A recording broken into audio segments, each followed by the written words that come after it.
ദൈവവചനത്തിൻ്റെ വെളിച്ചത്തിൽ വിവാഹമെന്ന വിശുദ്ധ കൂദാശയെക്കുറിച്ച് നമുക്കൊന്ന് ചിന്തിക്കാം. ഇന്ന് നമ്മുടെ സമൂഹത്തിൽ വിവാഹം ഒരു സൗകര്യമായി മാത്രം കാണുന്ന ഒരു പ്രവണത വർദ്ധിച്ചു വരുന്നു. ദൈവവുമായിട്ടുള്ള ഉടമ്പടിക്ക് വിപരീതമായി വ്യക്തിപരമായ താല്പര്യങ്ങൾക്കും സ്വാർത്ഥതയ്ക്കും മുൻതൂക്കം കൊടുക്കുന്നതിനാൽ കുടുംബ ബന്ധങ്ങൾ ശിഥിലമാകുന്നു. എന്നാൽ ആദിയിൽ ദൈവം സ്ഥാപിച്ച ഒരു ഉടമ്പടിയാണ് വിവാഹം, ഒരു കോൺട്രാക്റ്റ് അല്ല. ഒരു പുരുഷൻ തൻ്റെ പിതാവിനെയും മാതാവിനെയും വിട്ട് ഭാര്യയോട് ചേരും, അവർ ഇരുവരും ഒരു ശരീരമായി തീരും. മത്തായി 19:5.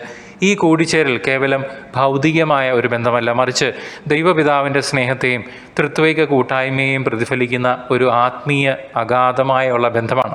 ദൈവത്തിൻ്റെ കാഴ്ചപ്പാടിൽ വിവാഹബന്ധം ജീവിതാവസാനം വരെ നിലനിൽക്കുന്നതാണ്.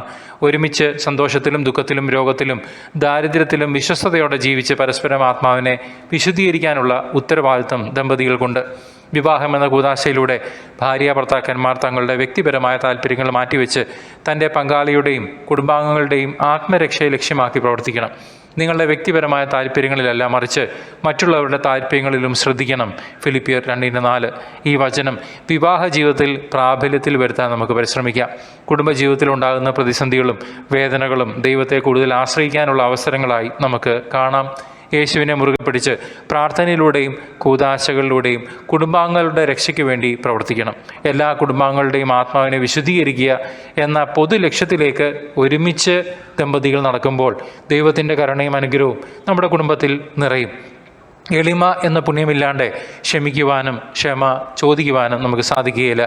എളിമ എന്നുള്ളൊരു പുണ്യം ഇന്ന് ദമ്പതികൾക്കിടയിൽ ഇല്ലാത്ത ഒരവസ്ഥയായിട്ട് വന്നിരിക്കുകയാണ്. ഞാനെന്ന ഭാവം, അഹംഭാവം, ഞാൻ എല്ലാം കൺട്രോൾ ചെയ്യുന്ന, എൻ്റെ തന്നെ ദൈവമായിട്ട് മാറി ബാക്കിയെല്ലാം ഒരു ബാഹ്യ പ്രകടനമായിട്ട് നാടകമായിട്ട് മാറുന്ന ഒരവസ്ഥാവിശേഷം അത് ഡിവോഴ്സിലും സെപ്പറേഷനിലുമൊക്കെ എത്തിച്ചേരത്തേ ഉള്ളൂ. അവിടെ പിശാചാണ് പ്രവർത്തിക്കുക. കർത്താവിൻ്റെ കയ്യിൽ നിന്ന് യൂദാസ് വിശ്വാസമില്ല അപ്പം സ്വീകരിച്ചപ്പോൾ എന്താണ് സംഭവിച്ചതെന്ന് ഞാൻ പറയേണ്ടതില്ലല്ലോ. പ്രിയപ്പെട്ടവരെ, നമ്മുടെ കുടുംബജീവിതം ദൈവത്തിൻ്റെ കരുണയിൽ തഴച്ചു വളരാനുള്ള ഇടമായി മാറട്ടെ.